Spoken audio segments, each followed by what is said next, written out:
मैं आप लोगों को पहले ये बता दूं कि बहुत थोड़ा सा मैं वक्त लूंगा, 3 मिनट मेरे लिए खैर मत कीजिएगा, इसलिए कि मेरे लिए तो कुछ सरकार कोई रियायत होनी ही चाहिए। क्या डॉक्टर हनीफ करीम साहब हैं? झारखंड से भी आए हैं, आपने झारखंड वालों अरे साहब झारखंड में बोला आपके लिए वक्त ही वक्त है। अल्लाह तेरी तो मैं मुख्तसर तौर पर बताऊंगा कि मैं ये ऑर्गेनाइजर्स को लेकर के कैसे आया हूँ और क्यों, क्या मकसद। देखिए, सच ये पूछिए कि जाती तौर पर और शख्सी तौर पर ना तो मुझे लड़ना है ना आपको लड़ना है, और ये लड़ाई कभी होनी भी नहीं चाहिए। बात बात में बार बार में बात आ जाती है शेख असगर की, असगर की, असगर की। हो इज द असगर भाई, वो भी एक इंसान और हम भी एक इंसान। अगर आप सब पूछिए तो सबसे ज्यादा करीबी इसमें जितने भी लोग हैं, मैं असगर सबसे ज्यादा करीबी हूँ। आप लोग बहुत पीछे के हैं, बहुत पीछे के हैं। ये भी बता दें कि उनके परदादा और मेरे अबू बैठे हुए, उसके सगी फूफी, उनसे शादी हुई थी। इतना रिश्ता करीब है, इसलिए कोई यहाँ पर ना बोले कि हाँ असगर साहब सबसे ज्यादा है, मैं उनके पीछे दौड़ रहा हूँ। अगर आप कहिएगा तो यहाँ पर शख्सियत पर मत जाइए किसी के कि क्या किया। मरकजी उसूल व अक़दार के मुताले की बुनियाद पर जो कहना है हमको। और हम क्या चाहते हैं आपको बताएं कि 3 अगस्त को, सुन लीजिएगा मेरी बात गौर से, मीडिया वाले भी हैं और ये यूट्यूब पर भी जाएगा, अखबारात में भी जाएंगे। नौशाद साहब इस्लाम से तशरीफ लाए हैं। 3 अगस्त 2017 दिन जुमरात 5 बजे से लेकर के 9 बजे रात तक कंटिन्यू जैतपुर की बिल्डिंग जो मौलाना असगर साहब बनाए हैं, इकरा गर्ल्स स्कूल, जो जमीयत अहले हदीस का उन्होंने इकरार किया, आपने सुना सब कुछ ये करके, उस पर छापामारी होती रही। कितने? 5 घंटे तक। जब मुझे मालूम हुआ तो कहा कि यार छापामारी होती गई। मौलाना नियाज साहब फैजी को लिया, जो उस्ताद मुकर्रम है मौलाना असगर साहब के, उस्ताद मुकर्रम है, देखिएगा, ताकि मैं अकेले न जाऊं। घर में दाखिल हुआ, कहा कि मौलाना हमने ये सुना है, आने के बाद में उन्होंने चेहरा तो उड़ ही जाएगा 5-5 घंटा। हम आपके साथ हैं, पूरी जमीयत अहले हदीस साथ है, 2.5-3 करोड़ की जनता आपके साथ है। आखिर क्यों छापामारी हो रही है आपके घर, आपके स्कूल पर? आप न तो क्रिमिनल हैं, न तो आप खाइन हैं, न तो आपने जमीयत के माल टकारा है। हम आपको अगर बरी समझते हैं और सारी जनता बरी समझती है, तो ये गवर्नमेंट की एजेंसियां या प्राइवेट एजेंसियों की इतनी हैसियत और इतनी ताकत कहां से है कि जैतपुर की बिल्डिंग में 5-5 घंटे, और वो भी बुर्का पहना करके लाया गया था, और वहां पर जांच पड़ताल शुरू हो रही थी। आप आवाज उठाइए, we all together with you, 3 crore जनता आपके साथ है।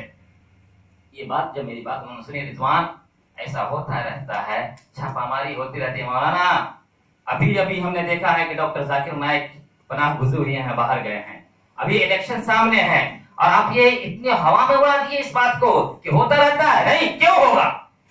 अगर मैं सेफ हूं, मैं मुजरिम नहीं हूं, तुम कौन होते हो डांटने वाले? ठीक है, आप लोग 10 तारीख को आइए और हम इस पर बात करेंगे, और इसके बारे में मैं सोचूंगा। मैं मौलाना नियाज अहमद फैजी, जो उनको सादे मुकर्रम है, जो हमारे Reasi tour and travels private limited company के जिम्मेदार हैं, वो 3 आदमी उनके घर गए। सुन लीजिएगा, मीडिया वाले नोट कर रहे हैं, हमारी आवाज रिकॉर्ड हो रही है। वमा यल्फिज़ु मिन क़ौलिन इल्ला लदैहि रक़ीबुन अतीद। एक लफ्ज, कोई शब्द अगर छोड़ता है अपनी जुबान से, तो कुरान करीम फरमाता है कि उसकी जुबानें रिकॉर्ड की जा रही है, कि लफ्ज का उसे हिसाब किताब देना है। इलाहुल आलमीन, मेरी जुबान से एक लफ्ज भी फालतू मत बुलाना।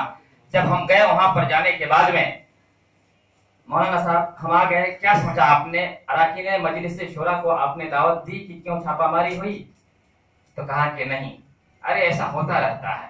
क्यों होता रहता है? तो कहा कि मौलाना, मैंने कहा मौलाना मैं आपका रिश्तेदार हूं, अगर आपने नहीं बुलाया और अपना सबूत पेश नहीं किया कि आप इसमें मुलव्वस नहीं है, ये लोग मुजरिम है जो छापामारी कर रहे हैं, कल को एक बहुत बड़ा भूचाल आ जाएगा। सामने इलेक्शन है, आपको छुप छुप करके इलेक्शन कराना पड़ेगा। नाजिम बनिएगा, नहीं बनने दिए जाइएगा। अमानत के लिए कोशिश कीजिएगा, उस पर भी उंगलियां उठेंगी, क्योंकि दफा 82 नंबर आपके दस्तूर असासी में लिखा हुआ है कि 2 टर्म से ज्यादा तीसरे टर्म के लिए नाजिम नहीं बन सकता। इसीलिए आपके ऊपर वो दफा लग जाएगा कि आपने धांधली करके पिछला इलेक्शन को जीता है, और अभी आप क्या है? तो उन्होंने एक जुमला कहा, या अल्लाह सुम्मत उदना, मेरी जुबान गुम और ये भी बहरी हो जाए अगर गलत है तो। कहा कि रिजवान मैं तो ना अमीर इसलिए बनना चाहता हूं कि कम से कम मेरी जायदाद बची रहे। इस जुबान खींच करके वो क्या काटेगा, मैं अपनी जुबान यहां पर ठोक दूंगा। मैं कहा कि हादा फिराकुम बैनना व बैनकुम।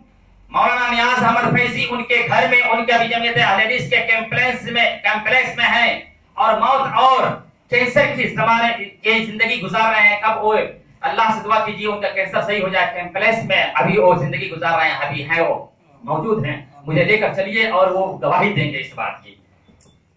मौलाना इतना हल्का जुमला जैसे हुआ, उन्होंने कहा लगा कि मैंने कोई राज उगल दिया। मैंने कहा कोई बात नहीं मौलाना, आप अगर ऐसे ही चाहते हैं तो एक मशवरा चाहिए। मैं भी सुप्रीम कोर्ट का नुमाइंदा हूं और मैं भी मरकज़ुत तहकीम व तिजारी में काम कर चुका हूं और करता रहता हूं। मेरे एक एक फैसले पर, मेरे एक एक दफात पर मैं जब लगाता हूं तो फैसले होते हैं। मैं क्या बताऊं, आप अच्छी तरह से जानते हैं। और आप और भी याद रखिए, जिस रोज आप जेल के सामने मौलाना असगर साहब सऊदी अरब में जेल के सामने बगल में बैठे हुए थे तरहीलात में, और आपको जुर्माना लगने वाला था पासपोर्ट पर, मौलाना असगर मदनी साहब, मुझे ताहिर सलफी ने कहा कि मौलाना साहब को अगर मुहर नहीं लगाएगी पासपोर्ट पर आज तो उनको जुर्माना आयद हो जाएगा। मैं फौरन दारुस्सलाम से उठा, गाड़ी लिया, मेरी बातें रिकॉर्ड हो रही हैं, सब सुनी जाएंगी। एक एक लफ्ज पर मुकदमा दायर किया जा सकता है और उससे पहले हमारा खुदा हम पर मुकदमा दायर करेगा। मैंने गाड़ी उठाई, कोरोला जाकर के वहां पर ढूंढा कि मौलाना असगर साहब कहाँ है रियाज में। फौरन देखा कि 150 लोग ऐसे ही वहां पर लगी हुई थी, जहां पर जेल है, जेल में पीछे लगे हुए थे, वहां पर बैठे हुए थे। वहां पर जाकर फौरन मैंने कहा कि मौलाना पासपोर्ट दीजिए आप। ये वहां पर तलाल बिन शलहूब इंस्पेक्टर बैठा हुआ था, मेरा दोस्त था। मैंने कहा कि अंत ला तअरिफु हादर रजुल शेख असगर अली इमाम मेहदी अला मर्तबत रईस वज़रा इंदना अला सलफिय्यीन अला उम्मती सलफिय्या।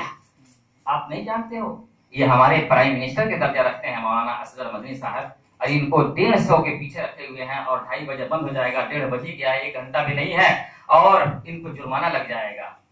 उसने कहा कि अना ला आरिफु मन हो। उस इंस्पेक्टर ने कहा कि मैं नहीं जानता हूं कि वो कौन से साहब हैं जिनको कह रहे हो। मैं तुमको अना आरिफु मानते या शेख रिजवान, ए रिजवान मैं तुमको जानता हूं, उनको नहीं जानता हूं। मादा तबगा मादा तुरीद, क्या चाहते हो। मैंने कहा कि उनका पासपोर्ट लेकर के फौरन उसके अंदर मुहर लगा दी जाए ताकि उनको जुर्माना न लगे। कल को पूरी दुनिया कहेगी कि जमीयत अहले हदीस का नाज़िम जब किया तो उसको सऊदी अरब में मुखालफत की वजह से और वीजा को एक्सटेंशन नहीं कराया तो जुर्माना लग गया। देखो मेरी मोहब्बत, जिस बात की तुगयानियों में बोल करके कोई ऐसा नहीं निकल सकता है। मौलाना असगर साहब जिंदा हैं और हम भी जिंदा हैं। मैं कहा कि उस बात को याद रखें। मौलाना असगर साहब जब लेकर आया और काउंटर पे गया तो पुलिस ने उनको पकड़ा पीछे से और कहा कि क्या चाहते हो तुम। तो असगर साहब ने कहा कि मेरा पासपोर्ट यहाँ पर लिया हुआ है, मैं जा रहा हूँ लाइन में। मैं रिजवान को जानता हूँ, 150 से पीछे लेकर के तुमको आया, मैं जानता हूँ तुम बैठ के तुम्हारा वो काम करवा देगा। मैंने उनके हाथ में पासपोर्ट दिया, एक आदमी के बाद गए और जाकर मुहर मारा यहाँ पर ठप्पा, इनका जुर्माना नहीं लगा। ये बताइए वो दिन आकर उन्होंने शाबाशी दी, बहुत हो बहुत हो बहुत हो। मैं कहा कि वही मैं मशवरा देता हूं कि अगर आपने निजामत से ओहदे से इस्तीफा अगर नहीं दीजिएगा, पूरी दुनिया ढूंढ लेगी कब तक छुपेगी कैदी पत्तों की आड़ में। एक दिन आना है उसे खुल के बाजार में। हम अगर कोई रखवाला माली उसको न तोड़े तब भी वो एक दिन नीचे पैरों से रोंद दिया जाएगा, गिर जाएगा, खाने वाला नहीं मिलेगा कोई। रिजवान मैं तो इसलिए अमीर बनना चाहता हूं। मैंने इस पर लिखा और मैं अपने नाम के साथ लिखता हूं दोस्तों, इसलिए मुझे अपनी गर्दन का खौफ नहीं, तुम्हारी गर्दनों का खौफ है। इनके लोग जो लिखते हैं अबू फला रिजवान ये है पहलवान, गूंगा पहलवान। अरे भाई नाम के साथ लिखो ना। तुम जो ऑब्जेक्शन करते हो मैं उसकी दलील दूंगा, तुम तो कैसे पहुंचूंगा। फेसबुक पर 10-10 लोग आईडी बना लिए हैं और लिख रहे हैं। अब बताइए कि उन्होंने जब ये कहा, मैं कहा कि हाज़ा फिराकुम बैनना व बैनकुम। मौलाना नियाज़ साहब ने कहा कि अब आपके प्रोग्राम में वो नहीं आएंगे। 13 सितंबर को 13 अगस्त 2017 को हमारे यहाँ प्रोग्राम था। मौलाना साहब आए और आने के बाद में स्टेज पर बोल रहे हैं क्या अशफाक भाई भी थे कि इत्तक़ू शर्र मन अहसन इलैकुम, मेरे प्रोग्राम में बोल रहे हैं कि जिसके साथ तूने एहसान किया है उसकी शरारत से महफूज रखो। एक एक आदमी के मशवरा जमीयत अहले हदीस में ऐसा आता है कि अगर मान लोगे तो जमीयत अहले हदीस धार से गिर जाएगी। मैं कहा मौलाना आदम भी था, ये आदम भी मेरे खिलाफ बोलता रहता है, अच्छा है बोलता है तो मन हाँ मतलब तनकीद करते हो। तनकीद से शायर बेटे सुन सुन, तुम्हारा शागिर्दी है ना, तनकीद से शायर दोस्त है, तुझे सहाबत सिखलाई है हमने कि तनकीद से शायर की तकदीर बदलती है, तारीफ के मतवाले तनकीद गवारा कर। सुन रहा? ठीक है। बहरहाल तो मैं बोला आप अपनी तकरीर कर लिए, अब भागिए मत, मेरी भी तकरीर सुनिए। शुक्र कीजिए कि दिल्ली जैसे स्टेट में मैंने ऐसा स्टेज दिया कि रिजवान रियाजी के खिलाफ बोलकर जा रहे हैं। कौन सा एहसान किए हैं आप? कौन सा एहसान? पूरी दुनिया कहती रहती है कि रिजवान रियाजी उसके पीछे पड़ा हुआ था। सबों का आईटीआर देख लिया जाए, कंपनियों का आईटीआर देख लिया जाए, सबों की सैलरी देख ली जाए, सबों की नौकरियां देख ली जाए, सबों की सलाहियतें देख ली जाए, सबों की सालियतें देख ली जाए। बहरहाल सारे लोग जो लगते हैं ये करने का प्रोग्राम। अब हम क्या चाहते हैं असगर साहब से? उन्होंने एक बात कही मुझसे कि भैया तू मेरे बारे में कुछ मत लिख, मैं जीत जाऊंगा। उसी अपने घर में उन्होंने बोला भैया तू मेरे बारे में कुछ मत लिख, मैं जीत जाऊंगा, अगर तू जीत लिखा मेरे बारे में मैं हार जाऊंगा। मैंने कहा इतना जब मालूम है तो मेरी बात मान लीजिए, आप इस्तीफा दे दीजिए अल्लाह के लिए, मैं आपके साथ हूं कि पूरा हिंदुस्तान नाज़िम की तलाश में फिरता रहेगा और आप अपना जो बचाना है बचा लीजिएगा, वरना ये बचने नहीं जा रहा है। क्योंकि आपने इकरार किया है कि कद्र का पैसा आया है, एफसीआरए अकाउंट नहीं है जमीयत के पास, मैं अपने अकाउंट में मंगा लूं। हाँ तो जमीयत के अफराद ने कहा कि मंगा लीजिए। आपका ये इकरार था कि वो पैसा आपका और आपकी जायदाद नहीं बल्कि वो जमीयत के थी। कल को रुकावट थी एफसीआरए अकाउंट की, आज अकाउंट की जरूरत नहीं है, बिल्डिंग को जमीयत के नाम से मुंतकिल कर दिए। तमाम जनता का यही आवाज है। ये भी कहा गया कि जामिया सलफिया ने नहीं किया, जामिया मोहम्मदिया ने नहीं किया, तो यहाँ पर सारी जनता अहले हदीसों की 3 करोड़ कह रही है कि जामिया सलफिया के जो प्रॉपर्टी आपके कब्जे में है, मोहम्मदिया के जो कब्जा में जो जायदाद है आपके कब्जे में है, इसलिए उसको बड़ी जमीयत अहले हदीस का कब्जा करा दीजिए। और आपने ये देखा सारी चीजें, यहाँ ये अखबार है, यहाँ पर इनकलाब है, आप 5 से लेकर 7 तक ये इनकलाब देखिए। यहाँ पर बोल रहे हैं मौलाना साहब अखबार के हवाले से, मैं अगर अपनी बात कहूंगा शिकायत होगी।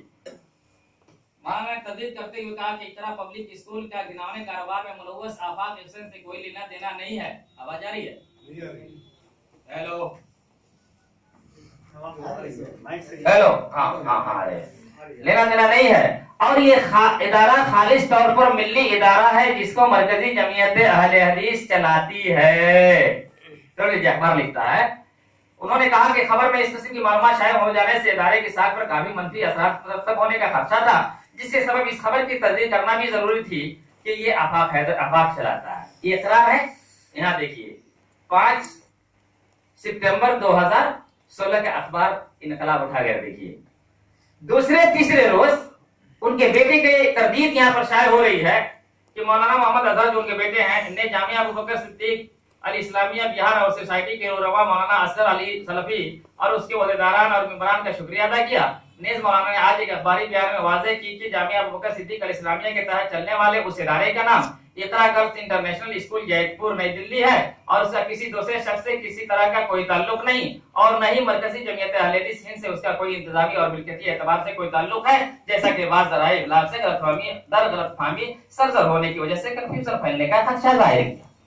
भाई और तो क्या कहोगे तुम? कहां गए? इतनी भी मोटी सी बात समझ में नहीं कहने के लिए एक आदमी इकरार कर रहा है और वकील ने कह दिया कि कल को जमीयत से कब्जा कर लेगी, जबकि आप भी इकरार किए हैं कि एफसीआरए अकाउंट उसके पास नहीं है। तो मैं बुलाता हूं और वो चेक आए हैं, सारे चेक बतौर सबूत मौजूद है, लाने वाला आदमी गवाही देने के लिए मौजूद है, कोई खोजने वाला नहीं है, तो आप उसके अंदर बैठे हुए हो। दोस्तों और दलील क्या मैं बताऊं, इसलिए इस शख्सियात को मत जाइए आप लोग। असल हम ये चाह रहे हैं कि उसके करप्शन से आपके दफा में लिखा हुआ है, यहाँ पर आर्टिकल 82 में लिखा हुआ है कि 2 टर्म से ज्यादा नाजिम नहीं बनना है और यहाँ पर ये लिखा जा रहा है, यहाँ पर कहा जा रहा है 3 टर्म में पहले से आप बंद करके अपने दस्तूर को पैरों तले कुचल दिए हो। हम मुजरिम कहां से हो गए भाई? 2 टर्म से ज्यादा नहीं है, इसमें लिखा जाए 3 टर्म, 4 टर्म, 5 टर्म, फिर बनता जाए। अक्सरियत होती है, इसका उल्लंघन करने के बाद भी अब कहते हो कि हक के खिलाफ कोई जुल्म करता रहे और हम ना बोले। शर्म करो जो कहता है कि ना बोले, शर्म करो जो ये बात कहता है कि जमीयत के खिलाफ, करप्शन के खिलाफ आवाज ना उठाओ, बल्कि तुम अपनी आकबत का अंदाजा लगा लो कि तुम तबाही की तरफ जा रहे हो। मनकूला अगर मनकूला तमाम नाज़िम देंगे जवाब। एक उमर 2 कपड़े पहन करके आता है, एक आदमी उठता है, उमर हनैन का माल आया है तो वैसे एक एक चादरें मिली है, 2 चादर तुमने कैसे जेब तय कर लिया। हज़रत उमर वहीं पर तकरीर खत्म कर देते हैं, कहते हैं या इब्न उमर कुम वरुद्द अलैहि वाजिब, ए मेरे लड़के उठ और जवाब दे इस आदमी का जो उसने एतराज किया है। This is a objection. जब ऑब्जेक्शन लग गया तो मैं उस वक्त तक आगे नहीं बढ़ूंगा जब तक उसका तशफ़्फ़ी से जवाब ना मिले।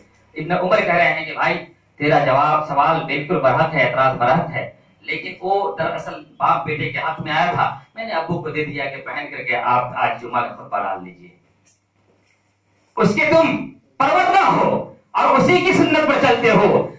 साद बिन अबी वक्कास पर मिस्र के अंदर लगा था इत्तेहाम लगा खबर का, कहा कि बर्खास्त कर दो पहले, तहकीक बाद में होगी। और आप पर ये कुवैत का मामला है, मैं क्या बताऊं, एक सरकारी इदारा वहां का और जमीयत अहले हदीस यहाँ पर एग्रीमेंट बनता है, सिग्नेचर मौलाना असगर साहब का होता है, यहाँ पर लिखा हुआ है 10,000 दिनार कुवैती। हम कहा जाते हो, इसका जवाब मुझे चाहिए और सारी जनता को चाहिए कि जब ये आया था 2003 में पैसा किस फंड से खर्च हुआ था, और अगर ये जायज नहीं था तो ये जमीयत में आया क्यों। चलिए 1 नंबर, एक अकाउंट में जो एफसीआर अकाउंट है, अकाउंट नंबर नोट कर लीजिए 03137004 अकाउंट होल्डर का नाम जामिया अबू बकर सिद्दीक अल इस्लामिया, पता नोट कर लीजिए मदनी मोहल्ला वृंदावन जो उनका गांव है, दानियाल परसावना, जो पोस्ट है पिन नंबर पश्चिमी चंपारण बिहार 845449। एफसीआर अकाउंट खुलता है 2007 और 8 में, इसमें 0 बैलेंस दिखा रहा है, और 2015-16 का जो ऑडिट रिपोर्ट सरकार के घर में जाती है, लिंक नंबर में नोट कर ले https उसके बाद fcraonline.nic.in, गवर्नमेंट का ये वेबसाइट है। जैसे आप इंटरव्यू वाले के चले जाइएगा, हम जो भी बात करते हैं जो हमारे पास दलील है दलील के साथ, ऐसा नहीं रिजवान ने हड़प लिया, अरे जंगल में मोर नाचा किसने देखा, जो है वो देखो। इसमें आप 2015 तक आपके अकाउंट में कितना आ रहा है, 9,51,16,464 रुपया। मजीद रिसर्च आने के लिए एक अकाउंट में आ रहा है, ये सारे अकाउंट्स है।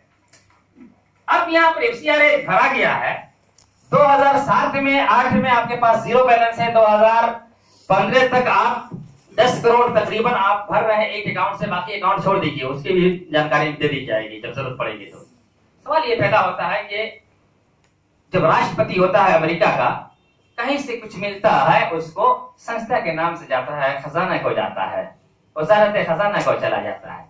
प्रधानमंत्री को, मदन मोहन को या मनमोहन को या इससे पहले यशवंत सिंह जो थे उनको 2 घोड़ा मिला।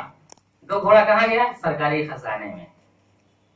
बराक ओबामा को जो कुछ भी मिला गिफ्ट कहा गया उसके खजाने में। ये कानून कहता है हिंदुस्तान के जो भी यहाँ का राष्ट्रपति होगा या प्रधानमंत्री होगा और जो कुछ उसको गिफ्ट के तौर पर मिलेंगे वो सरकारी खजाने में चले जाएंगे।